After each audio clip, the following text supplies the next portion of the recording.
Jean-Louis, c'était le Grand Prix d'Europe ce week-end en Azerbaïdjan.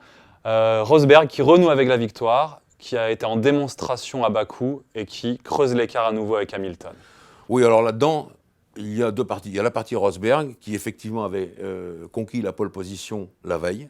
Et sur ce circuit où, malgré les longues lignes droites et les beaux freinages, il n'était pas facile d'opérer des dépassements, bien Rosberg a mené de bout en bout. De bout en bout, même en observant un arrêt changement pneumatique. Donc on peut dire qu'il a eu une course tranquille, il a fait ce qu'il fallait, il s'est échappé, et on sait très bien que quand les Mercedes s'échappent en tête, on a du mal à les revoir.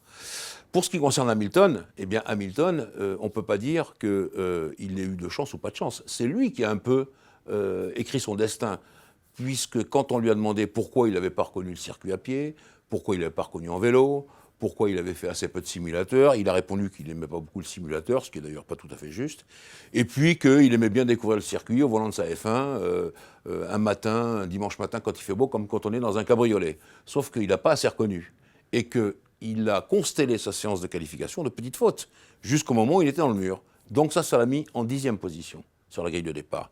Et quand vous avez une grille de départ aussi serrée, avec des machines aussi compétitives, vous avez beau vous appeler Hamilton, il n'y a pas moyen de s'en sortir. Alors, il a grimpé, hein. Il était de 10e, il est arrivé 5e. Seulement, pendant ce temps-là, Rosberg avait filé, et donc, effectivement, comme vous le dites, Jean-Philippe, Rosberg a recreusé l'écart avec Hamilton. D'ailleurs, en 3e place du championnat du monde, on a Vettel qui revient même sur Hamilton de plus en plus. Une 2e place pour Ferrari, Raikkonen 4e. Finalement, c'est un bon résultat pour la Scuderia ? Oui, c'est un bon résultat parce que c'est un circuit extrêmement atypique. Là, maintenant, on va rentrer dans les circuits vraiment européens. La vraie saison européenne, elle commence maintenant avec l'Autriche, la Grande-Bretagne. Et là, je pense que la Ferrari fera mieux. En tout cas, déjà, ils ont fait un pas sur le moteur. On avait déjà vu ça au Canada. Et je pense que ce pas a quand même favorisé la course de Vettel. Même s'il termine loin de la Mercedes de Rosberg, quand même la Ferrari est assez bonne. En tout cas, elle se rapproche, contrairement à ce qu'on pourrait croire. Il y avait aussi Raikkonen sur l'autre Ferrari, mais on savait qu'il devait laisser passer Vettel, et il a laissé passer Vettel peut-être un peu contre son gré, ce qui a aussi un peu gâché sa course. Et en l'occurrence, bon, il termine 4e seulement. Qu'est-ce qu'on peut dire, Jean-Louis, des Red Bull? C'est un peu décevant quand même. Oui, c'est un peu décevant, mais pour une raison qui ne retient pas le problème du moteur Renault, qui s'est montré aussi bon qu'au Canada. Le problème, c'est que la Red Bull possède un appui aérodynamique intrinsèque extrêmement fort. Ça veut dire qu'elle n'est pas rapide en vitesse de pointe. Et pour compenser ce défaut, pour pallier ce manque de vitesse de pointe, surtout sur un circuit où la ligne droite est de plus de 2 km, eh bien, qu'est-ce qu'on a fait? On a débraqué les ailerons, on a retiré de l'appui à cette machine.